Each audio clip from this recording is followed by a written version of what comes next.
Good morning all of you. कल हमने कबीर के बारे में आपको बताया था।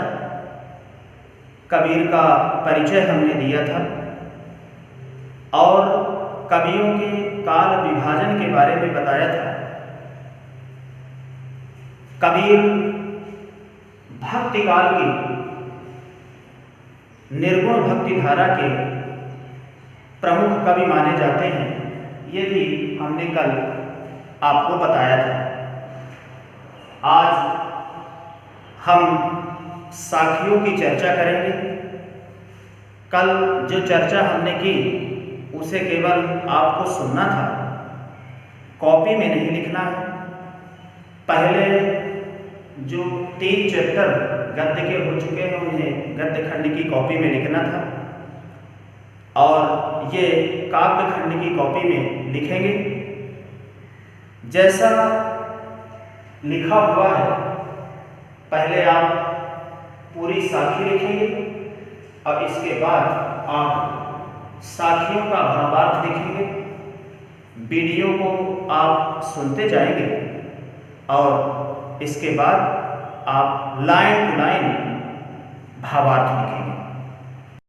मान सरोवर सुभर जल हंसा केली कराही, मुक्ता फल मुक्ता चुगै अब उड़ी अनत न जाही। मान सरोवर हिमालय पर स्थित पवित्र सरोवर। सुभर शुभ्र पवित्र। हंसा हंस। केली क्रीड़ा करना खेलना। मुक्ता फल। मुक्ता फल यानी मोती। मुक्ता स्वतंत्र मन से, स्वतंत्र भाव से, मुक्त भाव से। अनत अन्यत्र। मान सरोवर सुभर जल। मान सरोवर के पवित्र जल में, शुभ्र जल में हंसा केली कराही, हंस क्रीड़ा कर रहे हैं, खेल रहे हैं। मुक्ता फल मुक्ता चुगै। वे स्वतंत्र मन से, स्वतंत्र भाव से मोती चुग रहे हैं। अब उड़ी अनत न जाही। और वे उस मान सरोवर को छोड़कर कहीं अन्यत्र जाना नहीं चाहते। आशय यह है कि भक्त ईश्वर भक्ति में लीन है। वह ईश्वर के भजन में, भक्ति में लगा हुआ है और वह जीवन में ईश्वर के अतिरिक्त कुछ भी प्राप्त नहीं करना चाहता। प्रेमी ढूंढत मैं फिरौं, प्रेमी मिलै न कोय। प्रेमी को प्रेमी मिलै, सब विष अमृत होय। प्रेमी ढूंढत मैं फिरौं, प्रेमी मिलै न कोय। यहाँ पर प्रेमी ईश्वर है। कबीर कहते हैं कि मैं सच्चे प्रेमी की तलाश में आजीवन भटकता रहा, लेकिन प्रेमी मिले न कोय। मुझे सच्चा प्रेमी नहीं मिला। प्रेमी को प्रेमी मिले। जब किसी प्रेमी को सच्चा प्रेमी मिल जाता है तो सब विष अमृत होए। तो उसके मन में बसी हुई विष रूपी दुर्भावनाएं, बसे हुए दुर्विकार अमृत रूपी सद्भावनाओं में, सद्विचारों में परिवर्तित हो जाते हैं। आशय यह है कि कबीर कहते हैं कि मैं ईश्वर की तलाश में जीवन भर भटकता रहा, आजीवन भटकता रहा, लेकिन मुझे ईश्वर की प्राप्ति नहीं हुई। जब किसी भक्त को ईश्वर की प्राप्ति हो जाती है, जब किसी भक्त को ईश्वर मिल जाता है, तो सब विष अमृत होए, तो उसके मन में बसी हुई दुर्भावनाएं, दुष्ट वासनाएं अमृत रूपी सद्भावनाओं में, अमृत रूपी सद्विचारों में परिवर्तित हो जाती हैं।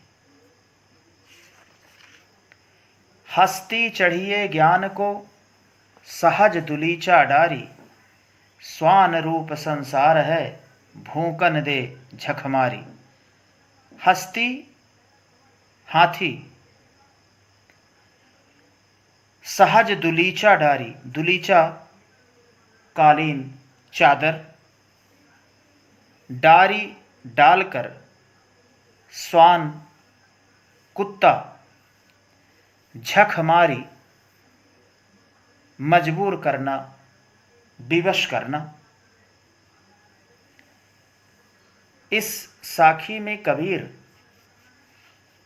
साधक को संबोधित करते हुए कहते हैं, भक्त को संबोधित करते हुए कहते हैं कि हस्ती चढ़िए ज्ञान को, तुम ज्ञान रूपी हाथी पर सवार होकर सहज दुलीचा डारी, उसके ऊपर समाधि रूपी आसन, समाधि रूपी कालीन बिछाकर, चादर बिछाकर ईश्वर प्राप्ति के मार्ग में निरंतर चलते रहो।